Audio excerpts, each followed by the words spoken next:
So I've been wanting to make a new player guide, but I thought to myself, it's been so long since I've actually had to deal with all the new player issues that we have. So I became one. I made a new account. So the goal is to go through the new player experience, and with the knowledge that I have for being a long time player and following theory crafting and having a lot of knowledge about the game, give advice on how to solve these new player issues and sort of share the thought process on how to progress a new account. So yeah, let's get into it. So first of all, a disclaimer. If you're a new player, just so you know, this is a gacha game. Hopefully you know what you're getting into. My personal advice is that you spend money within your own means and do not spend money impulsively. Impulsiveness will lead to bankruptcy. Also, this is a game, so go at your own pace. I am going at a relatively fast pace. I'm also skipping most of the story stuff because I've already experienced it.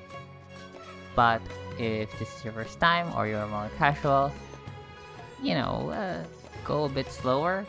And if you're hardcore and you want to binge it as much as you want, but you want to do more exploration and not progress the adventure rank as fast as I am, then that's also fine. So let's start with adventure rank and how you progress it. It's pretty simple actually. Just do all the quests you're given. So the Archon quest, that is the main story, and the story quests, which are like the character quests, and then the world quests, which are like the NPC quests. And on top of that, do exploration. You will naturally be inclined to explore because the story quests lead you to different parts of the region and the world, and it's an open world, so explore. Now, you don't need to do every single quest, just most of them, and you don't need to do 100% exploration, just like 90-ish%. And you will get to the adventure rank that's appropriate to where you are in the story. There are some things that you need to keep track of. For example, the oculi that you collect throughout the open world. I do advise you to mark them on your map whenever you get them because you're highly incentivized to get all of them, especially the animal one and the geo one, just because they give you more stamina to play with. So let's talk about characters and how to progress them. I think the first early game goal you have for characters is to level your characters and your weapons to level 20, and then get your first ascension, and then get them to 40.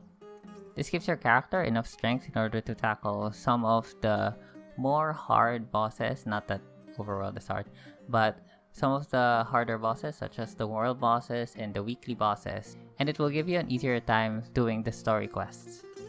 Now, I do advise you to focus on one or two characters as your quote-unquote main DPSs, but once you've gotten them to this early game goal at level 40, then it's fair to invest on some of your other characters to support them.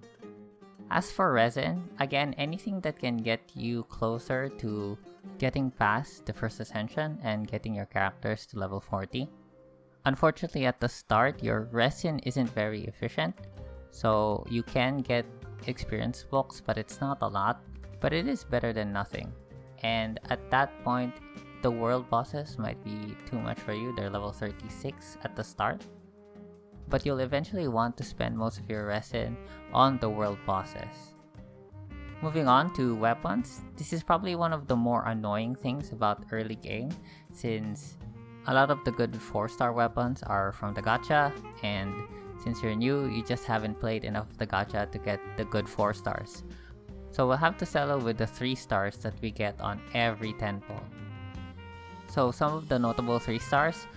So obviously there is Sterling Tales of the Dragon Slayer, TTDS. This book gives a massive buff to the next character you switch into after your Catalyst user. This thing is pretty busted for a 3-star, and it is sometimes better to have this than some of the 4 stars. Actually, most times it's better. The next I will list on 3. That's Slingshot, Harbinger of Dawn, and White Tassel. Now, White Tassel you have to get through random drops from chests in Liyue through the exploration.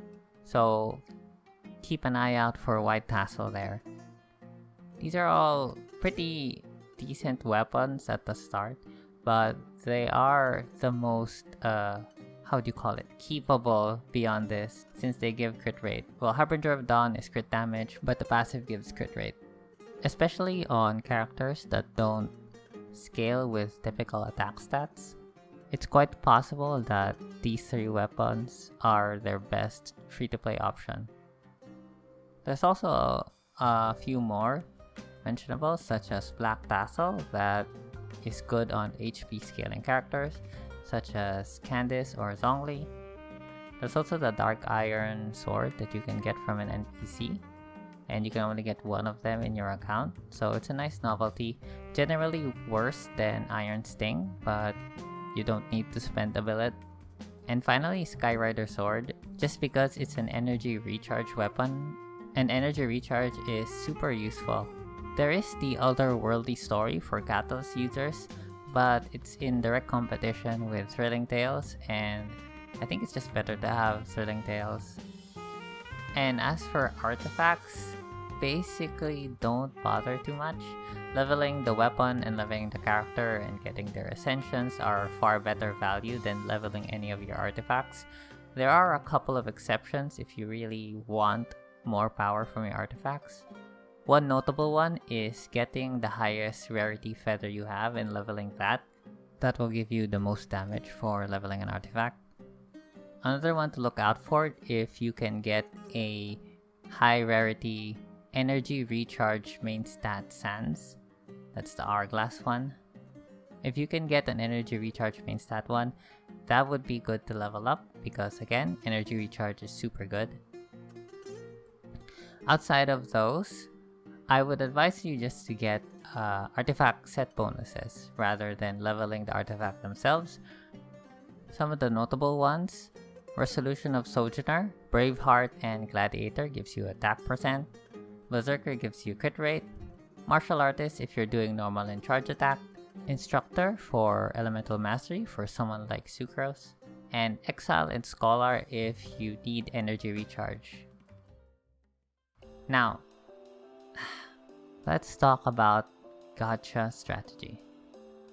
Now, if you don't care about clearing Spiral Abyss and you just want to do the story or do the overworld exploration, then you don't need to pull for anyone. There are no must pulls in this game. You can pull for whoever you like. But if you want some advice on who to pull for to make your account more powerful, aka the meta, here's my advice. This game is very free to play friendly. There are a lot of 4-star characters that are very powerful. They are just as, if not more powerful than the 5 stars.